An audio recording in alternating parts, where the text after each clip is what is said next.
The air in the press room crackled with anticipation. Not the loud, chaotic kind, but the quiet, expectant hum of something about to happen. Rows of journalists sat shoulder to shoulder, their faces illuminated by the blue-white glow of laptop screens. The air was thick with the familiar mix of cologne, stale coffee, and the lingering scent of warm plastic from the cameras that had been running for hours.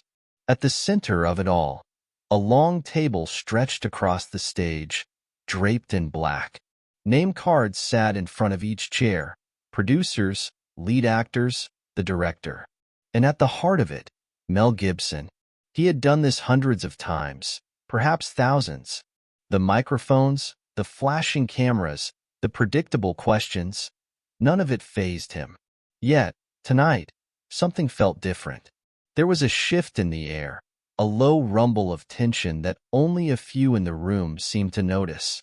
Mel adjusted the sleeve of his jacket, fingers tapping lightly against the table. Not out of nervousness. He never got nervous about these things. It was more of an unconscious rhythm, a habit formed over decades of press conferences. The moderator, a thin man in a crisp suit, stepped forward and cleared his throat into the mic. His voice was smooth, practiced. "Thank you all for being here. We're excited to discuss the upcoming release of Resurrection, directed by Mel Gibson.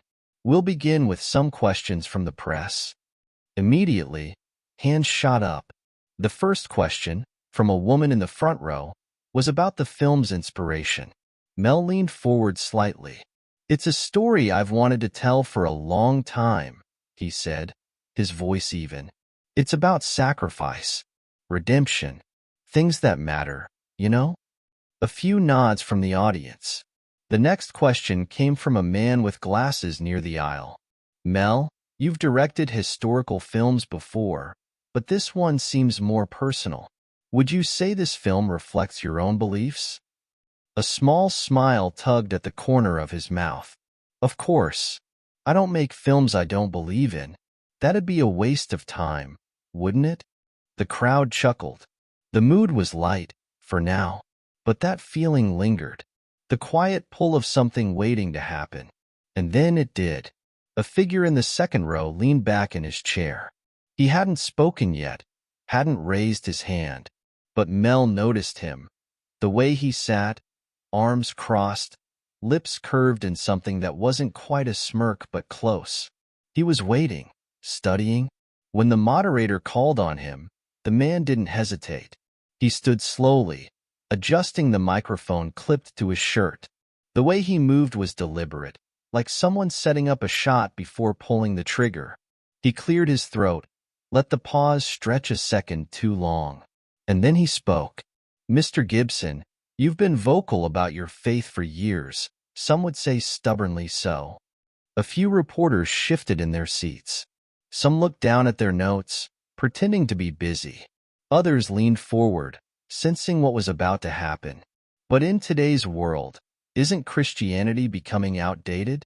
Isn't it, in many ways, divisive? With everything happening globally, progress, inclusivity, people moving past old traditions, don't you think it's time to let go of something that has caused so much conflict throughout history? The room fell into a tense, expectant silence. The kind that happens right before impact, right before something breaks. Mel didn't react immediately. He didn't scoff, didn't roll his eyes, didn't rush to defend himself. Instead, he watched the man, tilting his head slightly, studying him. The way a seasoned fighter sizes up an opponent before throwing the first punch. Everyone knew Mel Gibson. They knew his history, his temper. They expected fire for fire. But he didn't take the bait.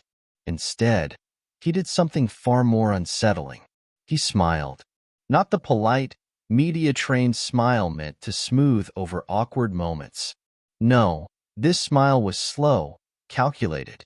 The kind of smile that made people lean in because they knew something was coming. He picked up his water bottle, unscrewed the cap, took a deliberate sip, then set it down again. When he finally spoke, his voice was steady, deceptively calm. You know, he started, I've been in this business a long time, long enough to recognize when a question isn't really a question at all. The smirk on the reporter's face faltered just a little. Mel leaned forward slightly, resting his forearms on the table. You didn't ask me that because you're curious. You asked because you wanted a reaction, maybe even a headline. But let's talk about it, since you brought it up. A few heads turned. Some reporters shifted in their seats, sensing something rare. Gibson wasn't dodging the question. He was taking it apart, piece by piece.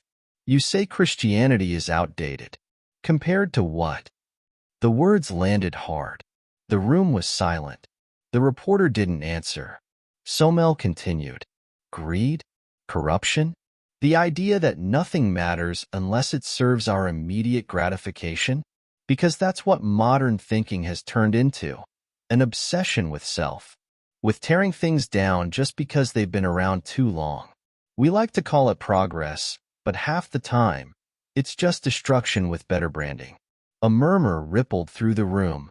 Some journalists exchanged glances. Others scribbled furiously in their notepads.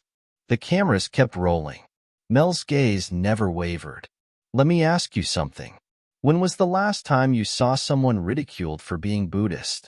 Muslim? Jewish? People don't do it because they know it's offensive. But Christianity? Fair game. It's open season, and no one bats an eye. The weight of his words pressed against the room. You say Christianity is divisive. I say people are divisive. Always have been, always will be. The world doesn't turn on faith. It turns on people's choices. And blaming faith for human failure is just a lazy way to avoid looking in the mirror. The silence stretched long and thick. The reporter shifted in his seat. He wasn't expecting this. He was expecting rage, defensiveness, maybe even an argument he could spin into controversy. Instead, he got something worse. The truth, delivered with absolute clarity. And everyone in that room knew they had just witnessed something they wouldn't forget. By the time the press conference ended, the internet was already on fire.